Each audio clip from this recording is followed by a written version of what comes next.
تحریک انصاف حکومت کی 3 سالہ بدترین کارکردگی، منہ زور مہنگائی اور فوجی اسٹیبلشمنٹ کے ساتھ تعلقات میں دراڑ آنے کے بعد پارلیمنٹ کی دونوں بڑی اپوزیشن جماعتیں پیپلز پارٹی اور نون لیگ بھی ایک بار پھر وزیر اعظم عمران خان کے خلاف متحد ہو گئی ہیں، جس سے لگتا ہے کہ کپتان اینڈ کمپنی کے اقتدار کی الٹی گنتی میں تیزی آ گئی ہے۔ حکومت کے تیزی سے کمزور ہونے کا ایک واضح ثبوت 9 نومبر کے روز ملا، جب قومی اسمبلی میں ووٹنگ کے دوران اپوزیشن نے 2 مرتبہ حکومت کو شکست دی۔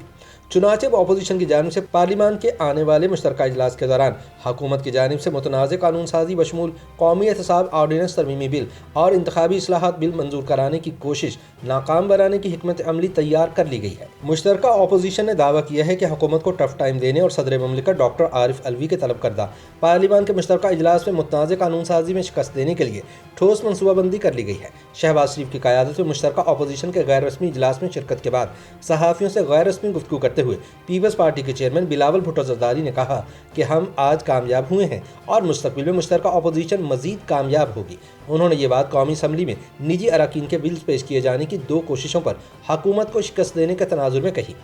واضح رہے کہ قومی اسمبلی سے اپوزیشن اراکین کی عدم موجودگی میں deputy speaker Qasim Khan sorry کی خفیہ حمایت سے کورم پورا ہونے پر 7 بلوں کی منظوری کے ایک روز بعد 9 نومبر کو حکومت کو اسمبلی میں 2 بل متعارف کرانے کی تحریک پر ووٹنگ کے دوران 2 مرتبہ اپوزیشن کے ہاتھوں شکست کا سامنا کرنا پڑا۔ قومی اسمبلی میں اپوزیشن نے سب سے پہلے مسلم لیگ نون کے رکن جاوید حسنین کی جانب سے سیاستدانوں کو اپنی پارٹیاں تبدیل کرنے سے روکنے کے لیے نجی بل پیش کرنے کی اجازت طلب کرنے کی تحریک پر 104 کے مقابلے میں 117 ووٹوں سے شکست دی۔ اس کے بعد تحریک انصاف کے رکن اسمبلی عاصمہ قدیر کی جانب سے خواتین کے خلاف نازیبا ریمارکس دینے والوں کے لیے سزا میں اضافے کے بل پر اپوزیشن نے دوبارہ حکومتی اراکین کو شکست دی۔ چنانچہ ڈپٹی اسپیکر نے اچانک اجلاس 10 نومبر تک ملتوی کرتے ہوئے اعلان کیا کہ وہ عاصمہ قدیر کو بل پیش کرنے کی اجازت نہیں دے سکتے، کیونکہ اپوزیشن اراکین کی اکثریت نے اسے مسترد کر دیا تھا۔ تاہم انہوں نے ووٹوں کی گنتی نہیں کرائی، کیونکہ اپوزیشن کی بظاہر حکومتی اراکین کے مقابلے میں تعداد زیادہ تھی، جن میں سے اکثر پہلی شکست کے بعد ایوان سے چلے گئے تھے۔ دوسری جانب مسلم لیگ نون کے صدر شہباز شریف اور پیپلز پارٹی کے چیئرمین بلاول بھٹو کی ایوان میں آمد کے باعث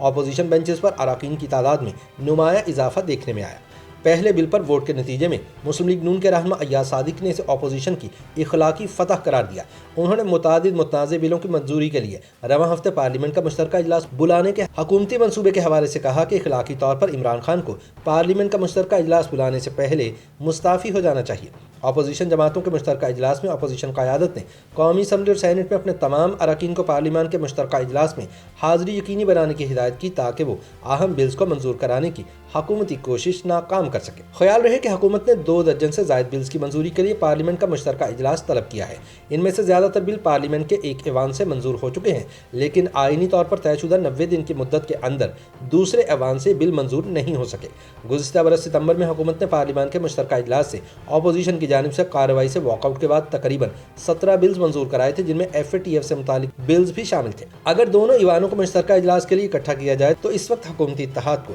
بہت کم اکثریت حاصل ہے۔ دوسری جانب وزیر اعظم عمران خان نے پارلیمنٹ کے مشترکہ اجلاس سے قبل اپنی پارٹی اور اتحادیوں کے پارلیمانی گروپ کا اجلاس طلب کیا ہے تاکہ زیادہ سے زیادہ حاضری کو یقینی بنایا جا سکے۔ تاہم اپوزیشن جماعتوں کے ایک بار پھر اکٹھا ہونے سے یہ تاثر مضبوط ہوا ہے کہ اب حکومت کو مزید منمانیوں کی کھلی چھٹی نہیں ملے گی اور کپتان اینڈ کمپنی کے اقتدار کی الٹی گنتی شروع ہو گئی ہے۔ YouTube پر گوگلی نیوز دیکھنے کے لیے youtube.com کی سرچ بار میں گوگلی نیوز TV ٹائپ کریں۔ گوگلی نیوز کے پیج پر سرخ رنگ کے سبسکرپشن والے بٹن پر کلک کرنا نہ بھولیے۔ YouTube پیج پر اپلوڈ ہونے والی ویڈیوز سے باخبر رہنے کے لیے بیل آئیکن پر کلک کیجیے۔ آپ کو ہر نئی ویڈیو کے بارے میں نوٹیفیکیشن موصول ہو جائے گا۔